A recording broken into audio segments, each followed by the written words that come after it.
So 'Ram Charan' గారి కూతురు 'క్లింకార' జాతక ప్రకారంగా ఎలా ఉంటుంది ఆ అమ్మాయికి? ఆమె చిన్న బుడ్డది. ఆమె రామ్ చరణ్ కూతురు కాబట్టి, ఉపాసన కూతురు కాబట్టి ప్రతి ఒక్కళ్ళు ఒక్కొక్క వీడియో పెట్టారు. ఆ వీడియోలో నేను కూడా పెట్టా. ఉపాసన గారు చేసే సేవలు కానీ, ఆమె కాలేజెస్ పంజాగుట్ట ఎదురుకుండగా పారామెడికల్ కోర్సెస్ అవన్నీ నడుపుద్ది ఇన్‌స్టిట్యూట్స్. 300 కోట్లు అవలీలగా ఇచ్చి పడేసింది సద్గురువుకి, వాసుదేవ్ జగ్గికి ఆయన గురువుగారిని. ఆమె గురుభక్తిలాగా మిగతా వాళ్ళకుంటుందా? అపోలోలో అంటే వాళ్ళ తాతల వాళ్ళు, వాళ్ళ పిన్ని సంగీత వీళ్ళు వాళ్ళు ఇవ్వాలనుకున్నారు కాబట్టి ఇచ్చారు. రైట్. అందరికి ఇస్తానంటే లైన్లు కట్టేస్తారు ఇప్పుడు ఉపాసన దగ్గరికి. ఆమె కూతురు కాబట్టి, డబ్బులున్నది కాబట్టి ప్రతి ఒక్కళ్ళు క్లింకరా, క్లింకరా, క్లింకరా అంటున్నారు. ఏ మామూలు పిల్లలును ఆమె ఒకటి కదా! ఏం చిరంజీవికి డబ్బులు లేనప్పుడు జీరోలో ఉన్నప్పుడు ఆయన వాళ్ళ తండ్రి మామూలు ఆర్మీ మ్యాన్‌గా ఉన్నప్పుడు, టీచర్‌గా ఉన్నప్పుడు పవన్ కళ్యాణ్ గారు ఇంటర్వ్యూస్‌లో చెప్తూ ఉంటారు. అప్పుడు మరి చిరంజీవి గారిని అలా చూసారా? చిరంజీవి కష్టపడ్డాడు. డిసిప్లిన్‌గా పెరిగాడు. మెగా హీరో అయ్యాడు. పవన్ కళ్యాణ్ గారు కష్టపడ్డారు. రామ్ చరణ్ కష్టపడ్డాడు. అందుకే ఉపాసన లవ్ చేసింది. అదే రామ్ చరణ్ హీరో కాకపోతే ఉపాసన లవ్ చేస్తదా? పెళ్లి చేసుకోవడానికి ఒప్పుకుంటదా? చిరంజీవి గారి దగ్గర డబ్బులు లేకపోతే వాళ్ళు ఒప్పుకుంటారా? వాళ్ళ దగ్గర డబ్బులు లేకపోతే చిరంజీవి గారు ఒప్పుకుంటారా? ఇంకా చిరంజీవి చాలా మంచోడు. ఎందుకని పాపం ఆయన వాళ్ళ అమ్మాయి భరద్వాజం చేసుకుంటున్నప్పుడు ఇంత మాట అనడు. అంత మృదు హ్మ్. స్వభావి. ఓకే. ఇప్పుడు క్లీంకార భవిష్యత్తు బ్రహ్మాండంగా ఉంటుంది. పేరు రైట్. కూడా బ్రహ్మాండంగా ఉంది. ఉపాసన బ్రహ్మాండంగా ఎంటర్‌ప్రెన్యూర్‌ని చేస్తుంది. అండ్ డెఫినెట్ ఆమె మాత్రం సినిమాల్లోకి పంపదు. అది. హ్మ్. నేను ఇప్పుడే చెప్తున్నాను ఆమె భవిష్యత్తు కమానని జ్యోతిష్కుడు చెప్పలేడు. ఉపాసన మెంటాలిటీ నాకు తెలుసు కాబట్టి చెప్తున్నా. ఆమె ఈ ఫీల్డ్‌లోకి పంపదు. సినిమా ఫీల్డ్‌లోకి మెగాస్టార్ కూతురైనా సరే. ఆమె ఎంతసేపు ఇండస్ట్రియలిస్ట్‌గా, ఎంటర్‌ప్రెన్యూర్‌గా ఎదిగేలాగా చేస్తుంది. రైట్. 'నాగ చైతన్య', 'సమంత' జాతకం కుదరకనే వాళ్ళు విడిపోయారా? అదే చెప్తున్నా గదా! సమంత, నాగచైతన్య విడిపోవడానికి కారణము ఏ పర్సనల్ ఇష్యూస్ లేవు. నా ఇద్దరికీ ఇండివిడ్యుయాలిటీలు ఎక్కువైపోయినాయి. సమంత ఈజ్ మోర్ దాన్నేమంటారండి కొంతమంది ఆడపిల్లలు ఎలా ఉంటారంటే కెరీర్‌కే ఎక్కువ ప్రాధాన్యత ఇస్తారు. కెరీర్‌కి ప్రాధాన్యత ఇచ్చినప్పుడు నాగచైతన్య కూడా అంతే. ఆమె ఏదో కారణాలు ఎవరికీ తెలీదు కానీ చెప్తూ ఉంటారు. సో, కారణాలు కూడా మనం అమల గారు చెప్పేదాకా మనం కూడా చెప్పకూడదు. ఎందుకంటే అమల గారు మన ఫ్రెండ్ కాబట్టి. సమంత వాళ్ళిద్దరూ విడిపోవడానికి ఏ విధమైనటువంటి పర్సనల్ ఇష్యూస్ లేవు. ఏ విధమైన ఎలిగేషన్స్ అతని పైన కానీ, ఈమె మీద కానీ లేవు. ఓన్లీ వన్ థింగ్ ఏంటంటే కెరీర్ ఓరియెంటెడ్ పర్సన్ ఆమె. ఆ కెరీర్ పరంగా ఎదగాలి అనేటటువంటి విషయాల్లో ఆమె కొంచెం తొందరపడి స్టెప్ తీసుకొని ఆమె తనే స్టెప్పే కరెక్ట్ అనుకొని పెద్దవాళ్ళు వాళ్ళ అమ్మగారు వాళ్ళు డిసైడ్ చేసుకొని విడిపోయారు. రైట్. అంతకు మించి ఏం కాదు. 'సమంతకి' మరి మళ్ళీ పెళ్లి యోగం ఉందంటారా?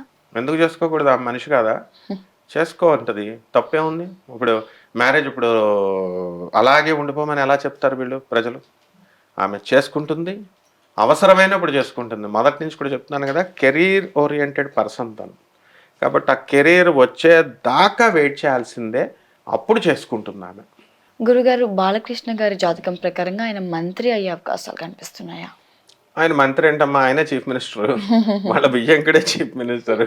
ఆ పార్టీయే బాలకృష్ణది. కాబట్టి చంద్రబాబు నాయుడు గారు పేరుకే చీఫ్ మినిస్టరు. ఆయన ఏమన్నా బాలకృష్ణ గారు చెప్పిన దానికి కాదంటారా? లేకపోతే బాలయ్య బాబు చెప్పిన దానికి చంద్రబాబు కాదంటాడా? సో, అధికార యోగాలు పుష్కలంగా ఉన్నాయి బాలయ్య బాబుకి. ఆల్రెడీ ఎమ్మెల్యే అవ్వడం కూడా అధికార యోగమే. ఆయన మళ్ళీ అన్ని సార్లు గెలవడమే పెద్ద అధికార యోగం. కాబట్టి ఆయన ఇప్పుడు మంత్రి కిందే లెక్క. He is the chief minister of Andhra Pradesh. Right. Nagababu గారు రాజకీయాల్లో రాణించలేకపోవడానికి గల కారణం ఏంటి? ఆయనేం రాజకీయాల్లో రాణించలేకపోవడం కాదాయన. ఆయనకి ఇంట్రెస్ట్ లేక వెళ్ళలేదు ఆయన. హ్మ్. ఎందుకంటే ఫ్యామిలీ ప్యాకేజా ఇదేమైనా వెళ్ళిపోవడానికి రాజకీయాలకి? ఆయన చిరంజీవి గారు వెళ్ళారు. చాలు. పవన్ కళ్యాణ్ గారు వెళ్ళారు. సినిమాల్లో సరదాగా ఆయన చేసుకుంటున్నారు. శుక్రుడు డామినేషన్ ఉంది. మంచి పేరు తెచ్చుకున్నాడు. మంచి ఫ్యామిలీ బాగా ఉన్నది. అందరూ రాజకీయాలకు ఇప్పుడు అలా రావాలనుకుంటే నాగార్జున గారు ఇప్పుడు ఈయన అక్కినేని నాగేశ్వరరావు గారు, రామారావు గారు ఆ టైంలో డిప్యూటీ సీఎం ఇచ్చేద్దరు. లేకపోతే హోమ్ మినిస్టర్ ఇచ్చేద్దరు. ఎందుకు వెళ్ళలేదు నాగేశ్వరరావు గారు? రాజకీయాలు ఇంట్రెస్ట్ లేదు రైట్. ఆయనకి. అదే టైంలో ఇప్పుడు మన నాగార్జున గారు రావచ్చుగా. ఇప్పుడు హ్మ్. రావాలంటే క్షణాల్లో రావచ్చు. మహేష్ బాబు రావచ్చుగా. రారు వాళ్ళు. అంటే మనకి రాజకీయాలకి అందరికీ ఇంట్రెస్ట్ ఉండదు. ఇట్స్ ఎ డర్టీ పాలిటిక్స్ అది. అది వాళ్ళు సినిమా యాక్టర్లైనా రారాజులే వాళ్ళు హీరోలు. ప్రజా బలంతో ఉన్నారు వాళ్ళు. వాళ్ళని దేవుళ్ళలాగా చూస్తారు ప్రజలు. కాబట్టి ఇదే వాళ్ళకి రాజ్యోగం. రైట్. కాబట్టి వాళ్ళకి ఏం అవసరం లేదు కాబట్టి రాలేదు. అంతే నాగేంద్ర బాబు గారు రాణించకపోవడం కాదు. రావాలనుకుంటే వస్తాడు, రాణిస్తాడు. ఇప్పుడు వాళ్ళ తమ్ముడు డిప్యూటీ సీఎం అయితే ఆయన కాదా? వాళ్ళ అన్న ఒక కీలక పాత్రలు ఇస్తున్నారు. ఆయన కూడా త్వరలో కీలక పాత్రలు ఇస్తారు. చేయను ఆయన ఏదో ఒకటి చేయి అంటారు. తప్పేం లేదు. బ్రహ్మాండంగా చేస్తారు నాగబాబు గారు. రైట్. 2029 ఏపీ ఎన్నికల్లో మళ్ళీ చంద్రబాబు గారు సీఎం అవుతారా?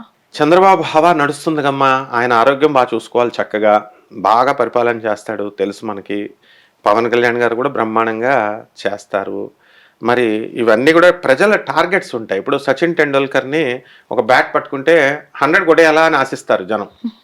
ఆయన ఇంకా అక్కడ పొజిషన్ అవసరం లేదు. ఆడు బౌలింగ్ వేసేవాడు ఎవడు, వాడు ఎంత స్పీడ్గా వేస్తున్నాడు, ఇంక ఇదంతా చూడరు అనమాట. ఇదిగో పట్టుకున్నాడా కొట్టేయాలా. అలా చంద్రబాబు నాయుడు గారి మీద హై ఎక్స్పెక్టేషన్స్ ఉన్నాయి ఇప్పుడు ఆంధ్ర ప్రజలకి. ఎందుకంటే జగన్ మీద కక్ష కొద్ది దింపేశారు కాబట్టి ఈయన చేస్తాడు, దేశాన్ని ఆంధ్ర రాష్ట్రాన్ని డెవలప్ చేస్తాడని చెప్పాడు కాబట్టి చేయాలి అన్న కసితో చేశారు.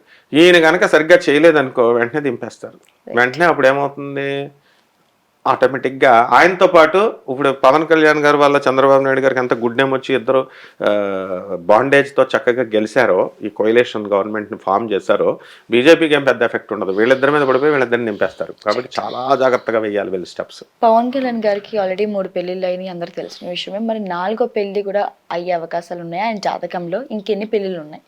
ఎవడమ్మా వాడు చెప్పింది 4వ పెళ్లి అని? ఆయన ఇష్టం ఎన్నన్నా చేసుకుంటాడు. ప్రచారం అలా సాగుతుంది. ప్రచారం చేసేది మన ఫ్రెండ్సే. నాన్ సెన్స్ అదంతా. ఆయన 3వ భార్య ఫారినర్. ఇక ఆమె ఎందుకు వదులుతుంది ఇన్ని? ఇండియన్ గర్ల్కి అంతే కూడా ఫారినర్ గర్ల్ డిసిప్లిన్. నాగార్జున గారిని పెళ్లి చేసుకున్నప్పుడు అమలు చేసుకుంది ఫారినర్ వదిలేస్తుందనో లేకపోతే నిలబడుతుందా, ఎంతవరకు నిలబడుతుందా అన్నారు. బ్రహ్మాండంగా చేసి చూపించింది అమల గారు.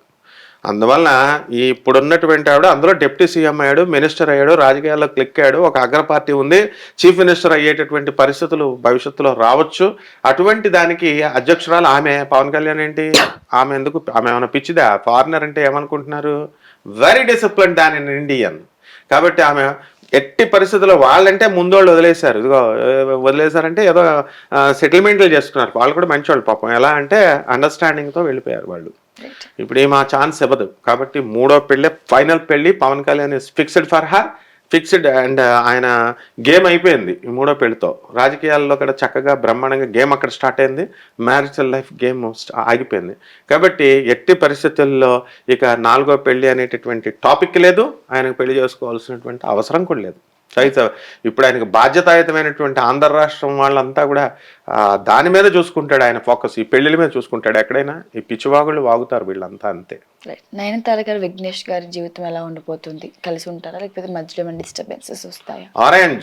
ఆరెంజ్ లాగా ఉంటుంది, కలర్ఫుల్ గా ఉంటుంది. పెళ్లి చేసుకున్న వాళ్ళకి శుభాలు పలకరా పెళ్లి కొడుకు అంటే, పెళ్లి కూతురు మొండ ఎక్కడుందో ఇలా తీసుకురండి అన్నారంట. అలాగా ఇంకా పాపం మన పెళ్లి చేసుకోలేదు, పెళ్లి ఏదో చేసుకుంటున్నారు. అప్పుడే విడిపోవడాల గురించి మనం ఇంటర్వ్యూలు చేసేసుకుంటున్నాం, డిస్కషన్ చేసేసుకుంటున్నాం. నయనతార లేడీ అమితాబ్ బచ్చన్ అంతే. బ్రహ్మాండంగా ఉంటుంది వాళ్ళ పెళ్ళి. సూపర్ స్టార్గా వెలిగిపోతున్నామే. మరి చక్కగా వాళ్ళ కళ్యాణం బ్రహ్మాండంగా ఉంటుంది. పిల్లలు వద్దంటే పుడతారు కూడా ఇంకా. కాబట్టి ఏమీ ప్రాబ్లం ఆల్రెడీ ఉన్నారు. అదే ఆ పిల్లల్ని కూడా సర్గవసి అని ఇదని అదని ఏదేదో చెప్తారు. అవేమి కాదు. ఆమె కూడా మనలాంటి మనిషి. ముందు మానవత్వం చూసి ఆమెకు రెస్పెక్ట్ ఇవ్వాలి మనం. Their family life will be wonderful and colourful life ఉంటుంది. ఆరెంజ్ లాగా ఉంటుంది. మార్వాడీస్ చెప్తారు ఆరెంజ్ అంటే మంచి బ్రహ్మాండంగా ఉండేదాన్ని ఆరెంజ్ లా ఉందంటారట. అది